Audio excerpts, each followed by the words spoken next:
You have been here 2 years now. What have you learned about this district and since you've been here that either surprised you or didn't surprise you or has been pleasant?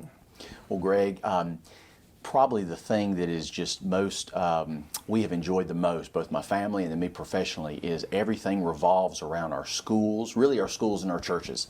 I think I told you this last year when I interviewed, I kind of asked the interview team, so is this a district where on Friday night everybody comes out to the football game? And the answer was, this is a district where on Tuesday night everybody comes out to the softball game. And that has just been wonderful. It really has been. It's a very close-knit community.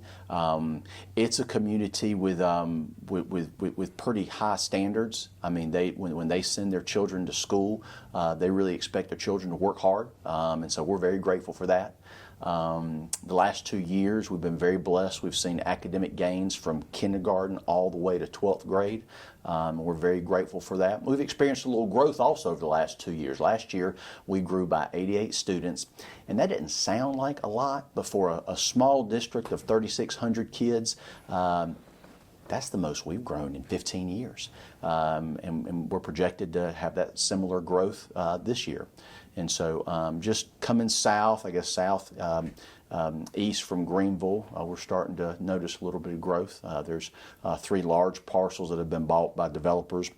I guess as soon as the interest rate go down, they'll start moving on those. And so that'll be a challenge. But you know, as a school person, you just get excited about being able to touch more lives and to be able to touch more children and just to impact your community. So we're kind of excited about the growth. It's been a wonderful 2 years. It's been the best 2 years of my career, without even a doubt.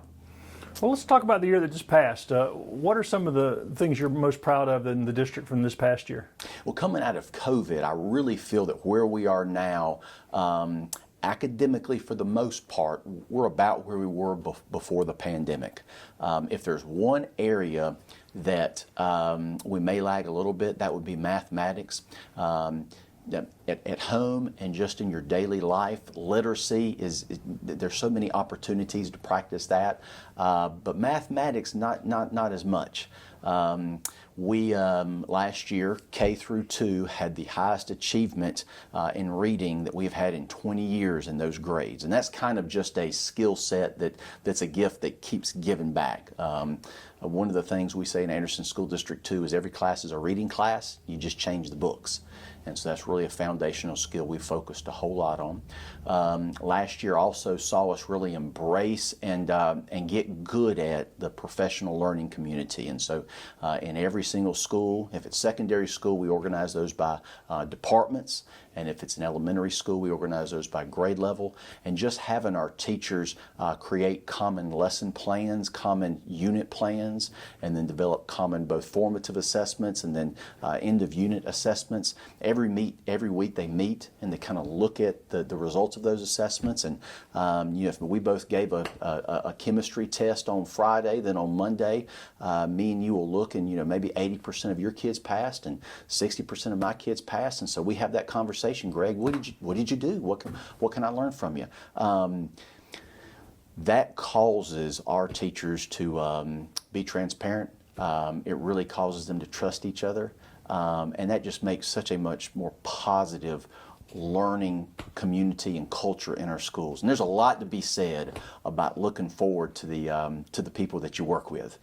And it equips our younger teachers with just those tried and true instructional practices that our veteran teachers have.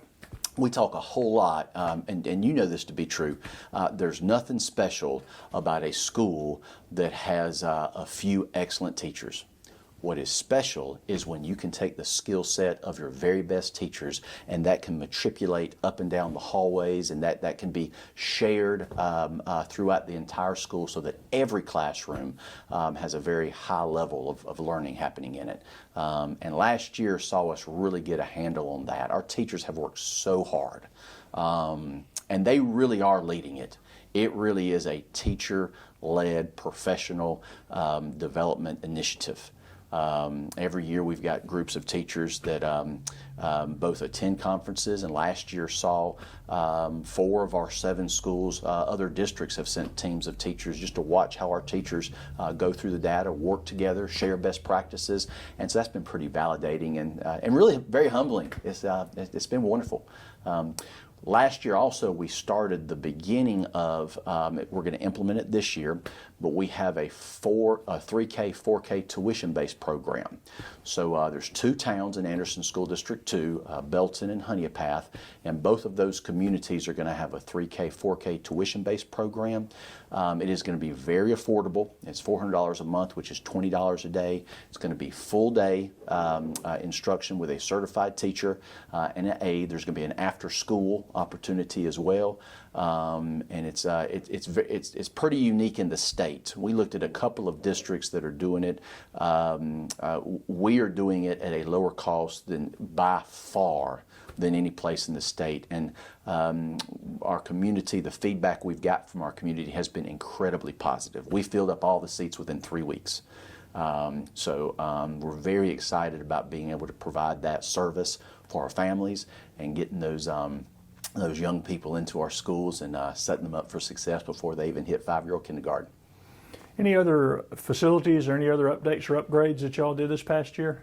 Yes, sir. Honeypath Elementary School, we see a lot of growth in that area of our district, and in August we will have completed a new 3K, 4K wing. It'll have a conference room area, teacher workroom, 4 new classrooms to accommodate that growth.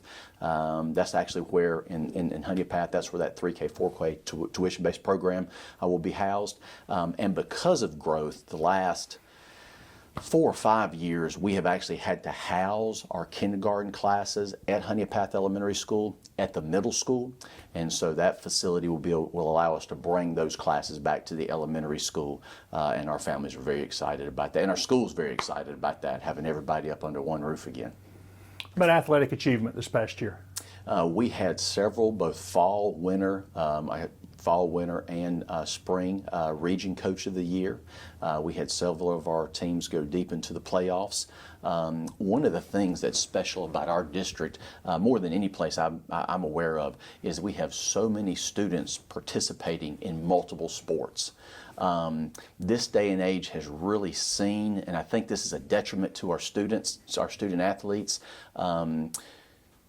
children being encouraged to find that one sport and to play that one sport all year long. I think it takes away the opportunity for that child to be as well-rounded as they can be. And I think when you get to be an adult, you've just missed out on so many opportunities. So we really do encourage our students to play as many sports as they can. And we really see that. I think it increases just the positive culture you have in your student body. I think it just teaches children our student athletes just to appreciate other disciplines. You know, if baseball is their favorite, that's wonderful, but you can do wrestling in the winter, and you do football in the fall. You just get to appreciate, you need to meet more people. It just creates a stronger interconnectivity with your student body. And most studies suggest that people who participate in those things do better academically as well. Isn't that correct? Absolutely, hands down, our student athletes. Well, there's a built-in accountability because there's at least one more adult in your life, your coach, who knows how you're doing academically and can kind of both encourage you and then hold you accountable.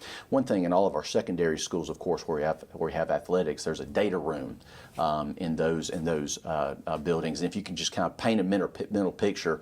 So in our high school, the data room obviously has 4 walls. On each wall, there's a huge whiteboard that we've created a grid, and it's got every name of every single student in that grade. And then we have tiles that represent their grade in each class. And then for each student, we also have stickers. So if they're cheerleading, then we've got an identifier.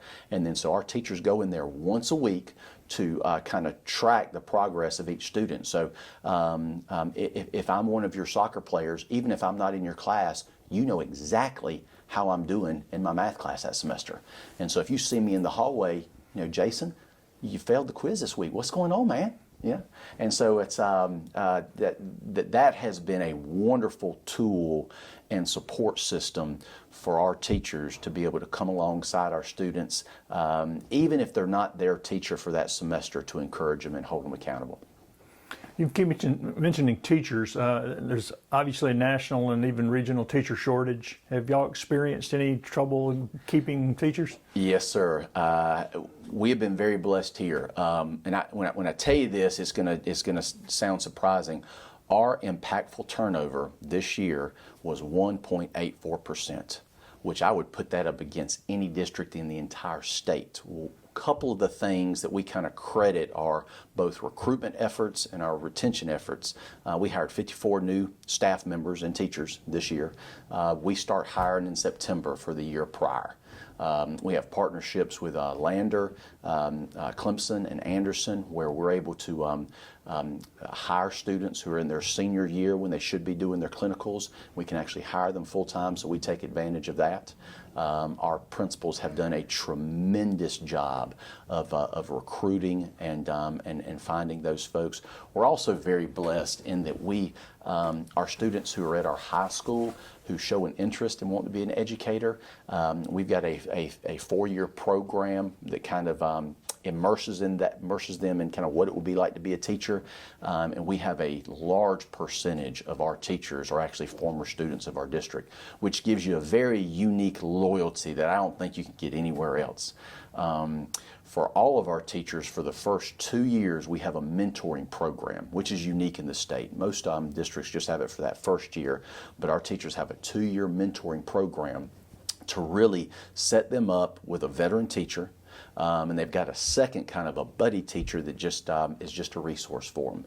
And for a young teacher coming out of college, knowing that for the next 2 years, I'm going to have 2 adults, 2 colleagues coming alongside me, making sure I'm as successful as I can possibly be, we have seen a huge reduction in young teachers wanting to leave the profession.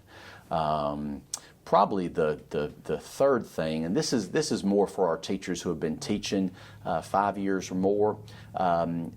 This past year, we just saw the completion of a national board certified group of our teachers. We had 24 teachers go through a 2-year program. The district paid for the entire program, which is about $20,000 per teacher, and they earned their national board certification, which also comes along with a stipend for the rest of their career. And so that's just not only is it very, very effective professional development, getting that national board certification, but it's also kind of a monetary perk, which is very rare to get in education. So I think that shows our teachers that we care about them, we value them. In my mind, second to parenting, teaching is the most important profession on the planet, and that's just kind of an action step to demonstrate that. Remind people how many schools are in your district and what they are. We have 7 schools. We have Marshall Primary, Belton Elementary School, Honeypath Elementary School, and Wright Elementary School. 2 middle school, Honeypath Middle School and Belton Middle School. And then we're 1 high school district, Belton Honeypath High School. Yes, sir. And also you got the participation in the Career Center, the Anderson County Technology Career Center. How important is that? That's an incredible resource for our students. That program, from our sophomores to seniors, they can access that program. I've actually got a daughter who's a junior, and this will be her 2nd year going through that program. And it's just career and technical educational classes that either directly matriculate to an occupation, and so they actually realize a certification while they're a high schooler, or we've got a strong partnership with Tri-County Tech, and those classes actually they can move right into Tri-County Tech. I have a son who graduated last year who's in the mechatronics program, and the Anderson County Technology Center was just a huge benefit and a gift. It's a very rigorous program, all of the programs there are, and it's a pretty special opportunity that we spend a lot of energy and try to be as intentional as possible as our freshmen come into our Belton Honeypath High School, just showing them all the opportunities that are at the Anderson County Technology Center, doing campus visits. Your goal is you want them to And we, some students, they're going to be four-year college students. But there are so many opportunities that were not there when me and you were in school that, immediately after high school, you can go into a very exciting, growing field. The compensation is excellent.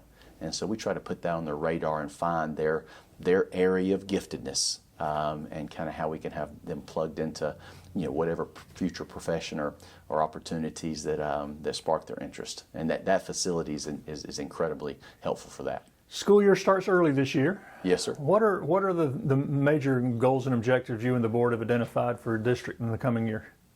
Probably our two largest instructional goals is to continue to increase achievement in mathematics. That if there's one area that there's room for improvement, that would be it for us. And then probably the second goal would be just handling the growth that we're seeing, both in making sure that our facilities can accommodate that. All of our buildings, Greg, have some square footage that dates back to 1954. Our middle schools probably have the largest amount of square footage.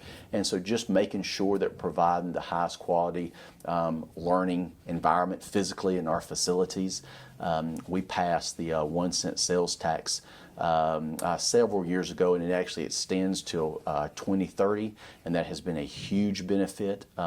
We are well aware that money is not ours. We are just stewards of it. So being very intentional and planful to make sure we're allocating those resources to our facilities so our kids can have the best experience possible is an ongoing goal. And then probably third is just making sure for our young teachers and really all of our teachers that they have the resources and that we create a professional environment where they can be as effective as they possibly can. Again, I am sure, I imagine there may be some professions where when you go home, you wonder if I made a difference. As a teacher, you never ever have to wonder that. And so just being very intentional as a superintendent and as a board that we are encouraging our teachers and loving on our teachers and giving them everything they need so that they can serve our students in the classroom. How about security? I know that's always an important issue. Any updates on security in the district?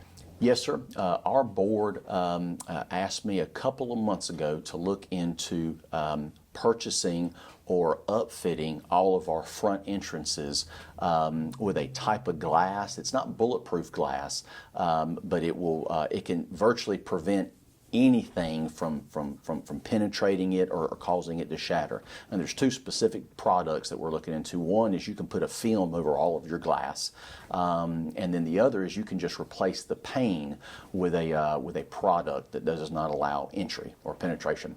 The first is a little bit less expensive, but obviously the installation is because you have to take the panes out, treat it with the film, put it back in. And the second, the actual product's more expensive, but it is very easy to take those sashes out, the panes out, and replace those. So we'll be in the process of doing that to all 7 of our schools this fall. And you have SROs? Yes, sir. At every single school, we have SROs. Belton Police Department, Honeypath Police Department are incredible partners, and we are very blessed with just the support. We really do see our SROs, and they are, as part of our administrative team. And we're blessed with that partnership and just the servant mindset of both of our police departments. We're well aware that's a very special relationship that we have with our law enforcement officers, and we're very grateful for it. How about communication with parents and students? How do y'all handle communication now? I know y'all have changed some things. Yes, sir. Last year, the beginning of last year, actually, we changed our website to a much more user-friendly format, and it also allows our principals individually to kind of change the content on their website. We use a service called ThrillShare, which is a single portal where our principals and our district leaders can send out both text, phone call, and email messages instantaneously, and they can even do that from their phone. So, if there's a water main break at 6 o'clock before school starts, immediately we can let parents know, and that's been a big benefit. All of our schools, every single Friday, send out a newsletter to every single parent. We have found that in the absence of no communication, people rarely imagine the best. And so there's no secret with good communication. You just do it a whole lot. And so every Friday, every single parent gets an email from their child's school, and they get an email from me. And I've noticed your board meetings are online. People can watch the board meetings even if they can't make it there. Yes, sir. We have Facebook Live, and all of our board meetings are broadcasted from that platform. And how important is parental involvement in the classroom and working with you guys in the district? It really is essential, and we're very blessed in Anderson School District too. Our parents are very, very involved. All of our schools have very strong school improvement council. Actually, 2 years ago, 2021, Anderson School District 2 was the first district in the state to receive School Improvement Council Community Award. Typically, that's given to an individual school. We were blessed; our entire district was honored with that. We actually, part of the school report card has student and parent surveys, kind of their experience with the school. And part of your report card rating is based on the positive feedback given by your community, your parents, and your students. Last year, Anderson School District 2 received the highest rating on parent and student satisfaction of any school district in South Carolina. And we're very grateful for that, and we're very grateful for the support of our parents. It is, and I tell our parents this at least once a month. I don't know how their kids are when they're at home, but when they come to our schools, they are excellent. I mean, they are just in general a very kind, very compassionate, empathetic, hard-working student body, and that's because of our parents. That's because of the homes they're raised in, and we're very blessed with the participation. My band's outside on the field next to the district office right now, and if you walk out there, the fence, there's parents standing around there watching their children perform and practice, and they'll be feeding them lunch here in a couple hours. And it's just really neat to be part of a community that embraces their students, that embraces the young people of this community. It's pretty neat. How about vision casting ahead? Have y'all looked and identified anything over the next 5 to 10 years y'all would like to see happen here? Yes, sir. We have a 5-year facility plan that we kind of update and look at pretty hard once a month. Like I said, facility-wise, all of our schools have some 1954 square footage. We're going to have to make some decisions about that, kind of how we want to either keep those facilities at the standard our community expects, or is there some other options? So last spring we held 3 community meetings and kind of presented information to our community members and got feedback, and that was a very positive experience. And I'm going to do that again this fall at different churches and at our town councils in both of our towns, and make sure that everybody has the information that's important, and find out what the desire of our community is. We really are stewards with this. And then instructionally, our goal is that 80% of our students in every single classroom are on grade level. And we are well on our way to that. And in most of our grades, we're already realizing that. And so that's just a standard that we hold ourselves to, just being stewards of our young people in our community.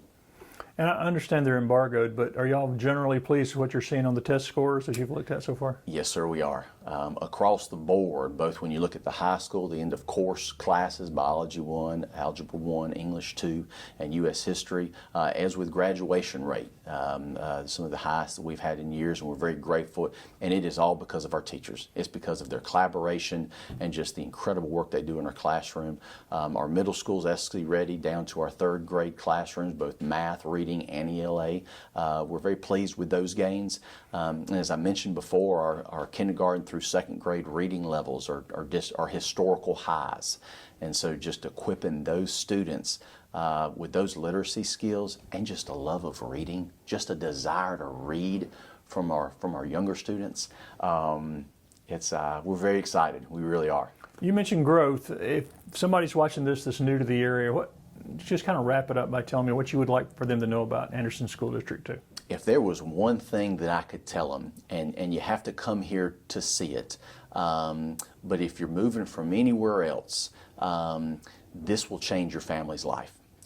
Just having a community that is all in with making sure that our students are as cared for and are as equipped to go out in the world and be responsible, independent, productive, kind adults across the board. That's what our community is about. We have really high expectations in the classroom. The kids are hard workers, and the teachers expect that.